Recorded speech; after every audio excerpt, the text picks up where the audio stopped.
We just are through with the first online session. Abhimanyu Madam has joined from Portugal, sir.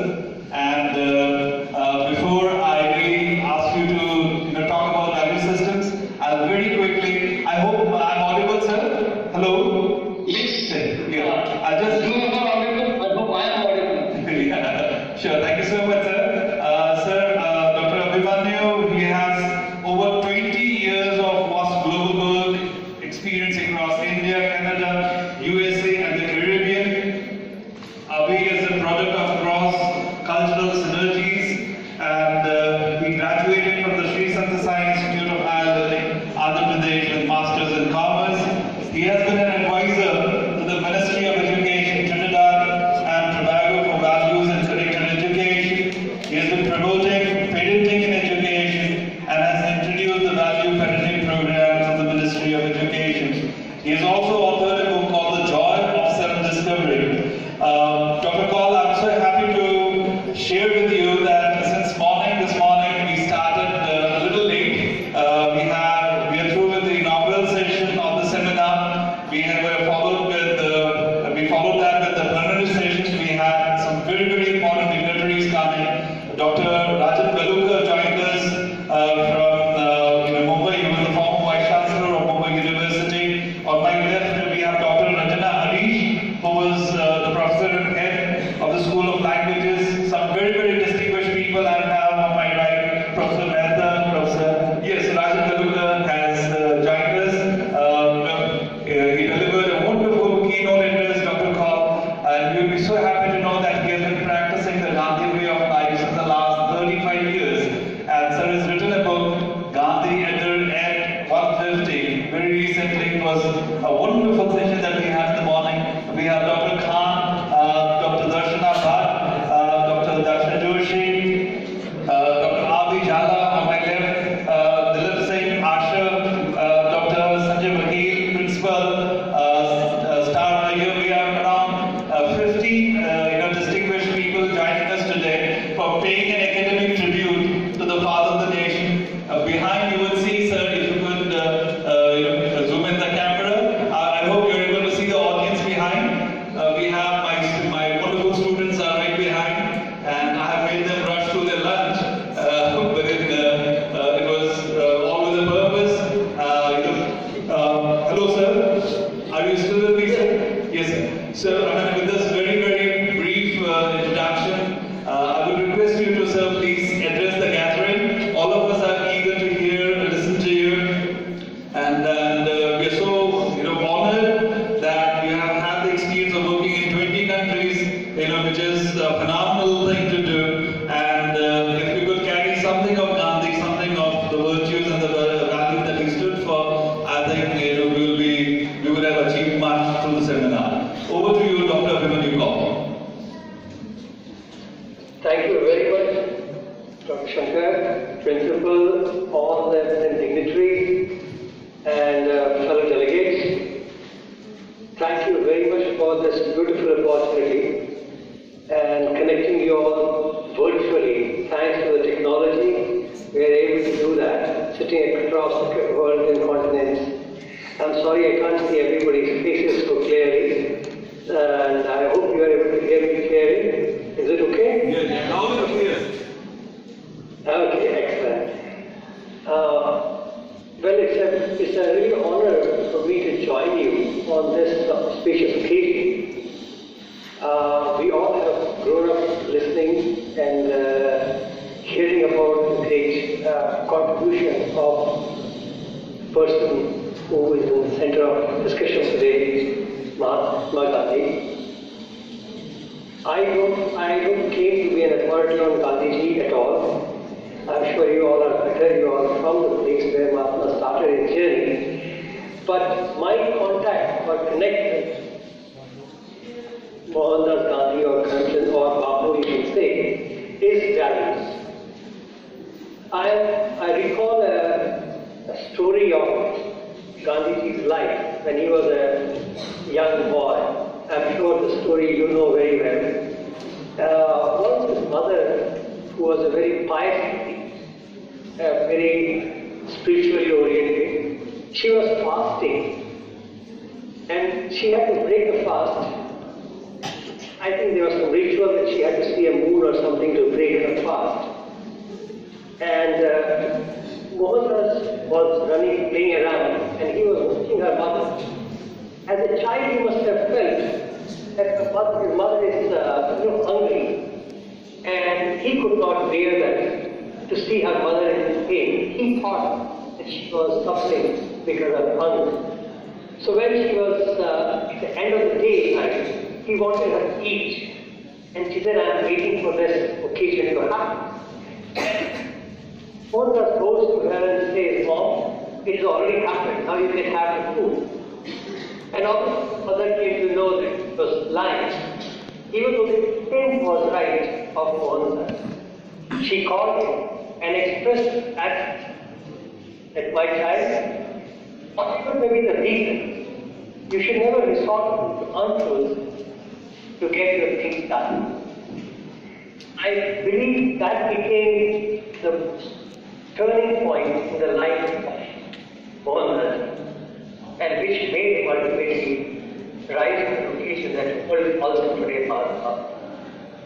And he pledged in a way that he would never resort. And then when you look at his journey, initially it started with speak the truth, which led into believing the truth and living the truth. Now this truth which Gandhiji promoted in a way, and this is worth contemplating on as to what is this truth that he was promoting. When we teach our children speak the truth, what do we actually mean by that? As you all know, you see a thing from a different perspective, the same factual truth may appear different to different people. And the result would be that one person looking at the same truth may define it differently, and all are speaking the truth. And the person who knows the reality will say that everybody is speaking the truth, but not complete truth. And half truth can become more dangerous than the full truth. Is that the truth? So when we say speak the truth, actually we are saying speak the facts based on your. So if you look at the whole understanding of how it evolved, so when we say speak the truth or speak the truth, we are actually communicating. But just say, what is the truth? Then express it. If you are following this value system, that even if you pick up one area of this values, it somehow leads to all the perspectives there.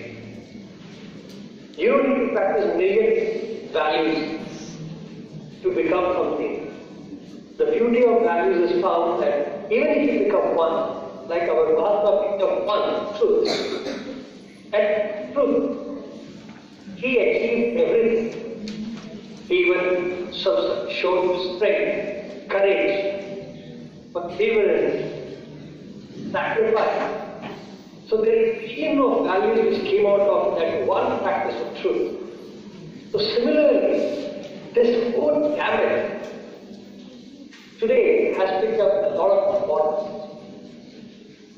Around the world, people are now looking at values from a very, very apostolic manner. I'm getting that. It has become a big buzzword. But the next question comes, how do we explain, define this value? It's easy to say truth is a value, but what? How do we understand what value is? That we are saying truth is a value, peace is a value, compassion is a value. What is value first? Then we can say that the attribute of value is all of this. Am I making sense? Because You have to raise your hand. Right? So, what is its value? Now, when we define this, when we try to explore the understanding of the word value,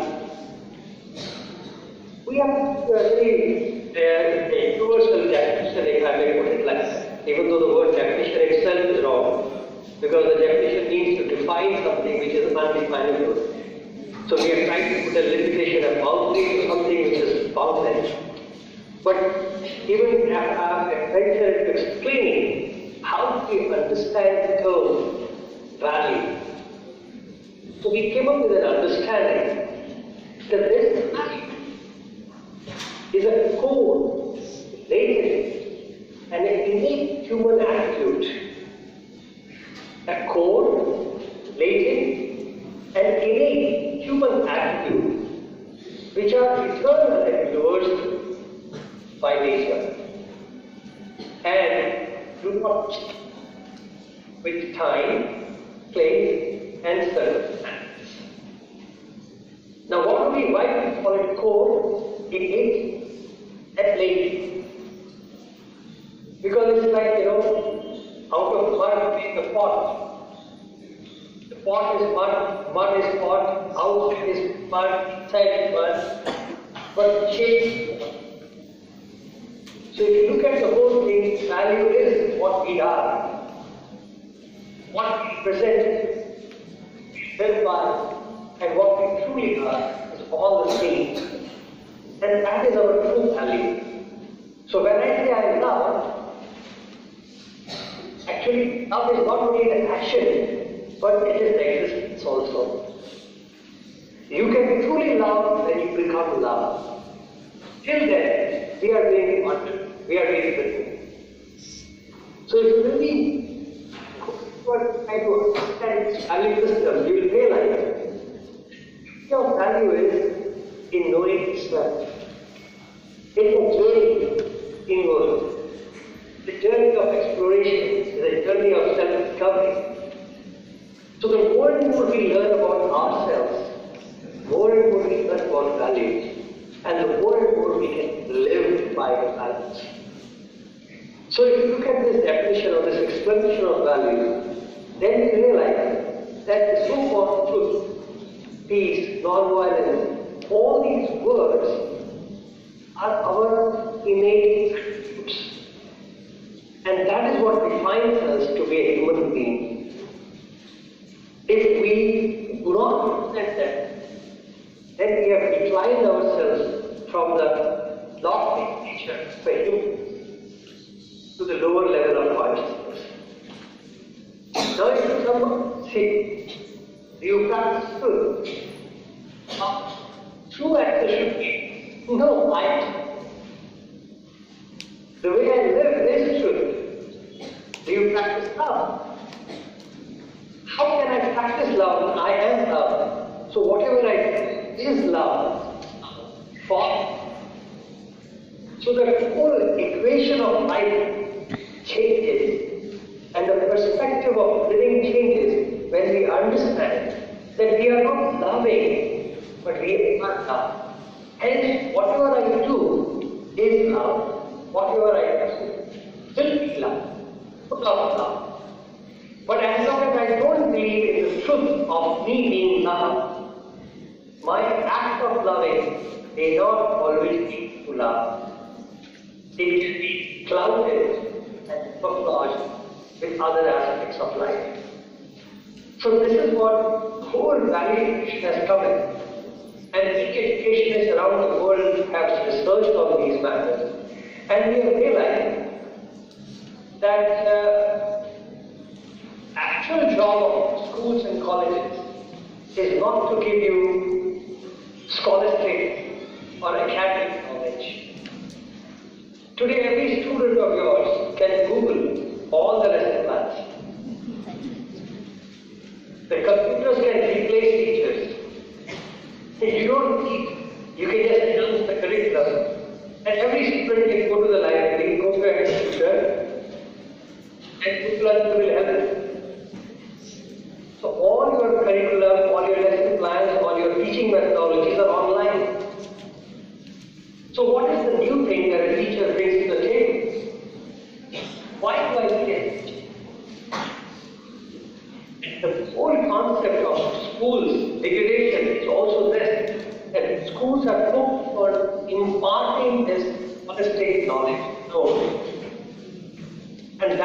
challenge because now they are fighting and chasing against trends. They can't beat internet. You cannot beat technology. But unfortunately, we forgot that the purpose of school was not to impart you with materialistic knowledge. This knowledge, the subject matter, the scholarly knowledge, this whole academia which we are having in front is only a means to an end. This only means, if you want to learn mathematics, come to me, because math is a tool to bring it to me. But as a teacher, as a school, as an institution of education, what I am truly imparting to you is math. Is the means to self-discovery, is helping you to know who you are, is giving you that like knowledge that makes true you. And that computer cannot give you. That Google cannot teach you. The interaction of a guru with his shishya, that guru will listen, actually with humans, to understand empathy, to understand values, love. That you cannot teach. For that, you come to school. For that, the teachers are appointed.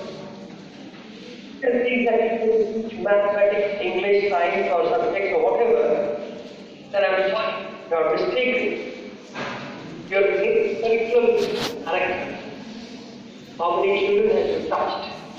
So this philosophy has come to be, and that is what the value education has become the promise, the buzzword today in education field. Now I can happily say that I have been fortunate to be part of it.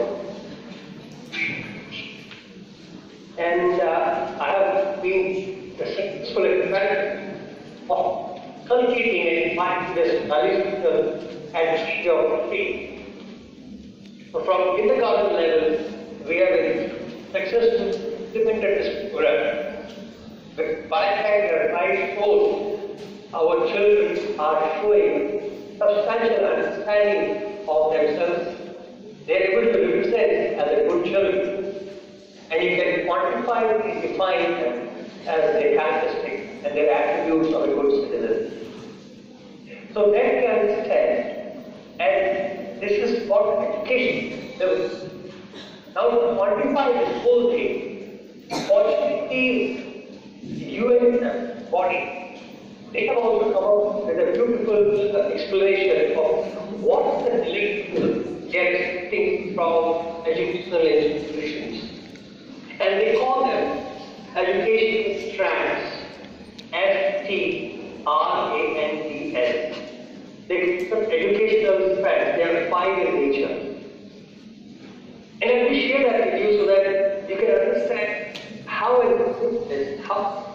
actually understanding the whole educational flow. So whatever you do in the school and college, the child is to be educated with 5 outcomes. And they call them as strands. Unfortunately, we have not reached a stage where our evaluations can be translated into this. But I hope that one day sooner we are able to move away from taking our children only in few subjects and then break them in the holistic approach of character building. These 5 strands are: first, wellness. They call it wellness. Wellness, I will explain to you in a short way. Wellness of body, mind, and soul. We want our children to be well. Our children to have a healthy body, healthy mind, and very contented soul. Like our Vivekananda Swami used to say that have a healthy body. Without a healthy body, you cannot concentrate. Food is required, good exercise. So, wellness is the first. Second, they say effective communication. Now, what is communication? We talk about it. So, effective communication is when you can understand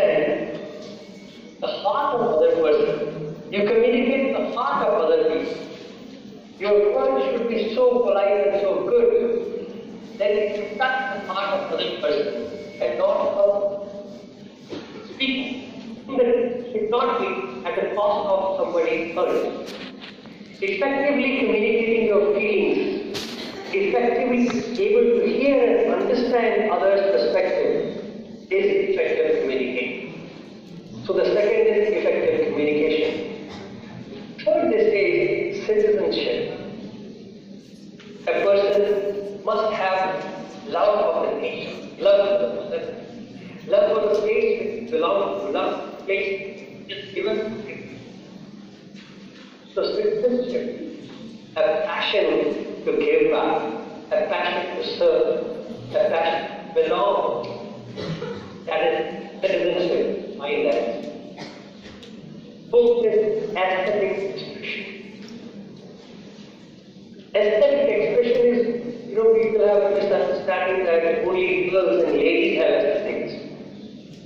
I am very happy to confess that yes, they do better than men. Like you all talk about it, I can get a good house made, I can buy good stuff. My brother or sister walks into the room, she just puts a pillow here and there, and it looks better. So I said, what did you do? I want the same stuff, but somehow you pick up one thing here and you put some back there and it looks beautiful. Because the sense of aesthetic which comes naturally to our mothers and sisters, I cannot beat that. But the fact of the matter is that in our hearts, we must have the compassion, that purity of expression, that whatever we say, whatever we do, must have a pleasing touch, must have the humanness in it, must have the originality in it. That is what it comes from. When you want our children to have creative elements, when you want our students to be creative, original, entrepreneurial, for that, aestheticism is very important. The person to be allowed, the environment of the institution should be such that it should promote originality, to promote creativity. What is creativity? Where it comes from? It comes from self. So unless you are touched with it, unless you are connected with it, you cannot be creative. It will be recycled. You can take somebody's song and remix it with your own, and you think poetry. The real poetry will come when you are like, as in Bhayali or that. So anything, like fourth element. And the fifth, very important, I kept it for the last for you all, is intellectual empowerment. Intellectual empowerment is a very beautiful and heavy word. If we understand, it includes all that what you have learned in your school, in your college, through your subjects. Is that knowledge able to make you empowered? And what is empowerment? Empowerment is when you can absorb that information, internalize it, and make it such a powerful knowledge that can contribute back into the society, that can help people make a positive contribution in the development and growth of your fellow citizens, then that knowledge can be considered as empowered knowledge. So the fifth point, the most important point I feel as an education, is intellectual empowerment. Is your knowledge empowering others?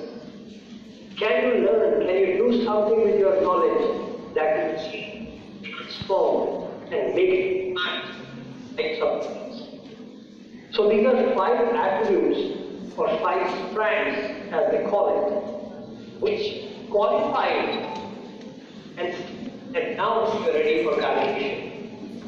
So if you say that sir, I'm graduating from my college, I have these 5 measurements for you. Now imagine our students coming up to institutions who are well in body, mind and soul, who have ability for effective communication, who have the greatest strength for citizenship, who can have the ability of expression and who are intellectually empowered to serve the society.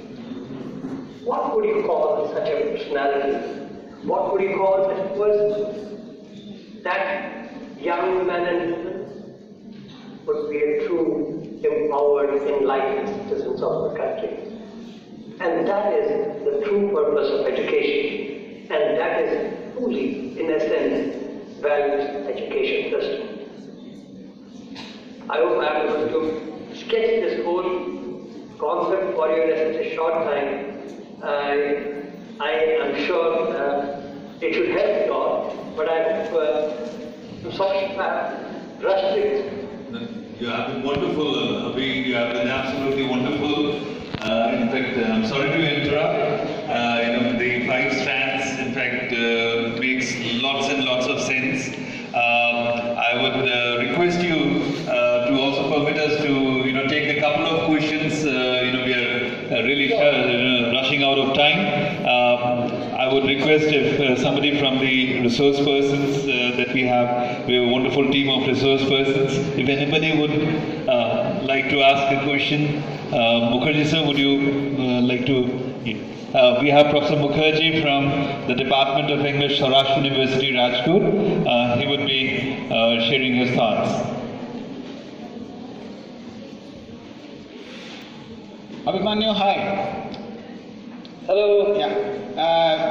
You'll be happy to know that during the half day before us here in the seminar, we have also been debating about speaking truth in this seminar.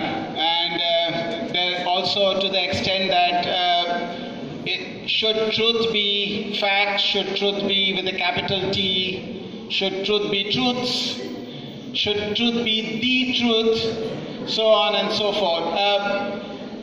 With your experience, so vast experience in so many countries that we have just come to know about you, what would you say about the fact that often speaking truth does not seem to be true many times? Speaking truth often is no longer true, or it is colored with so many other true and false consciousnesses. Thank you. Thank you, brother. As I was mentioning you before, when we ask people to speak the truth, actually what we are saying them is speak the fact as perceived by you. And we want you to be honest and genuine about your expression. So if you have seen a rope and you thought it to be a snake, if you really thought it to be a snake, then say, I saw a snake, but I am not sure. So that is your truth from your perspective. Unfortunately, English has a limitation of expression. So because we are in India and you are a very good audience of Hindi, I will share the word with you. In Sanskrit, there is a word called ritam. Ritam means absolute truth. Satyam is a relative truth from that perspective.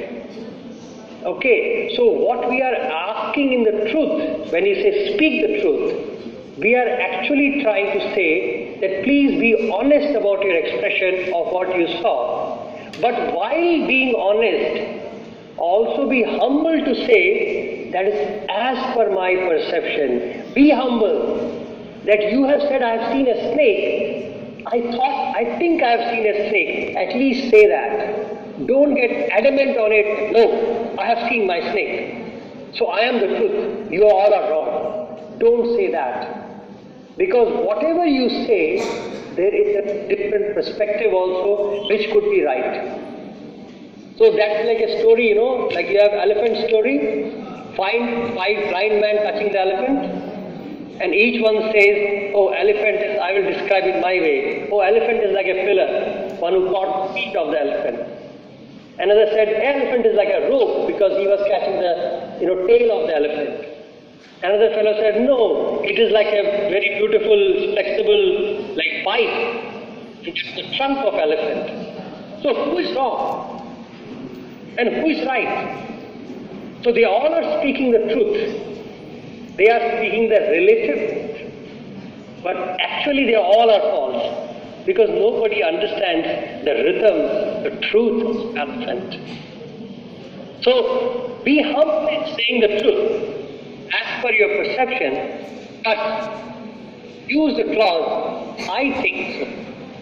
According to me, this is what it is, but there are perspectives too. The humility in responding is the key for truth.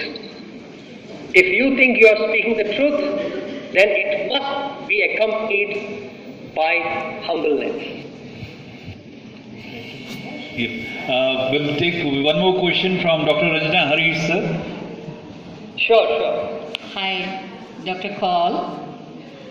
Whatever you said about truth and truth and many versions of truth and fact, the same thing would you think that it would be applicable to Gandhi as well? When he says Satya, Ahimsa, Chori na karvi, that Satya, that Gandhi always insists. Where would you put that truth? Gandhi's truth. Is he talking about truth? Yeah.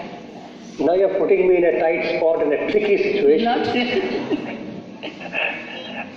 See, if you look at even the whole revolution period, I can, in my limited understanding of Mahatma Ji, I can only say that he lived in both the aspects of it. On a personal life, there was a different strata of his personality. On a political front, he played a different role. And hence, the connotations can be interpreted in a different way. But when you say, look at the truth, you have to understand what truth are we talking about. Because as per our scriptural definitions, truth is unchangeable. Right? Truth is eternal. So eternal and unchangeable truth cannot be observed and explained in these terms.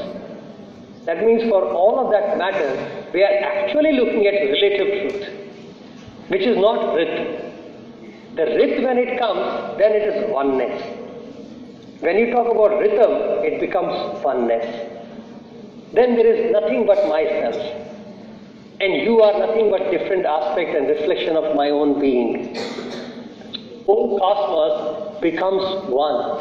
When I start seeing oneness in everything, then we are talking about rhythm.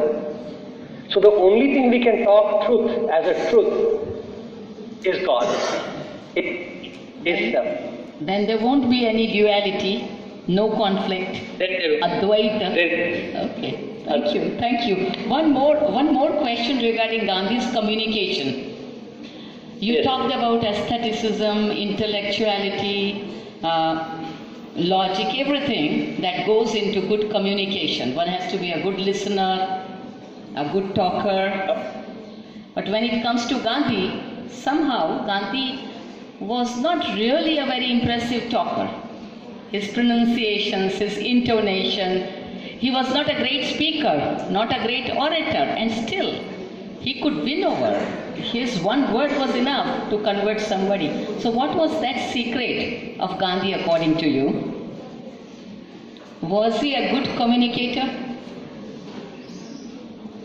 See, that also can prove. I don't know about that part because whatever I've heard about him, he could speak and he was communicating obviously. But that also justifies the same point that communication is not verbal or non-verbal. Communication is heart-to-heart communication. Agreed. Thank you so much. Abhimanyu, there is one question that would come from the student community. I'll just take another 2-3 minutes. Yes. Sure, please. Sure, feel free. Hello, sir.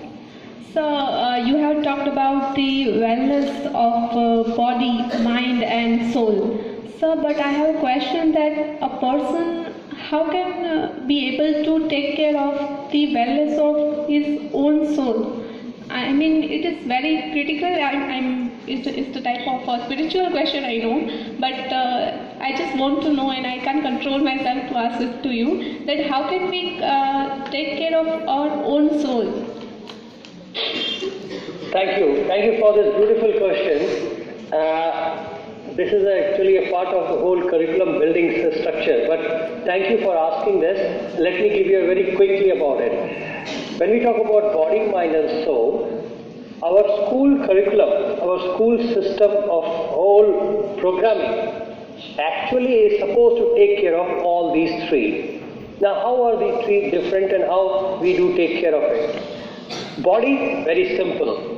You know what it relates to. All your exercises, all your food is part of your body.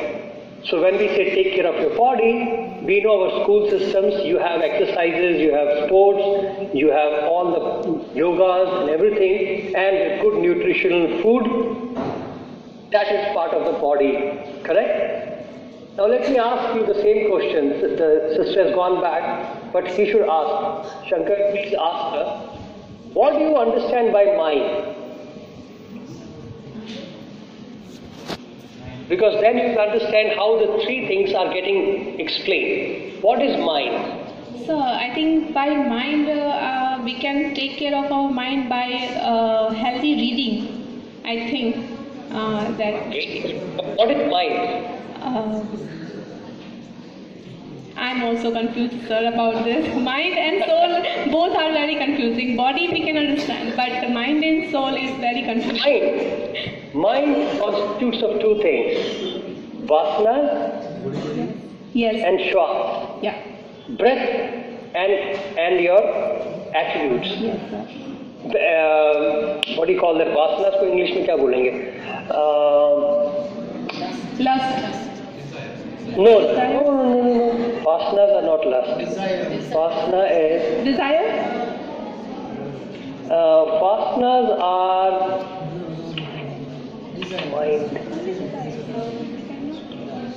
See, I'm losing the word here. So desire is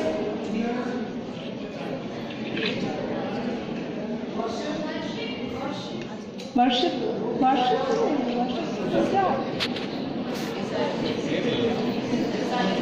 Desire. So desire is the appropriate word, I think. No, desire is not vasana.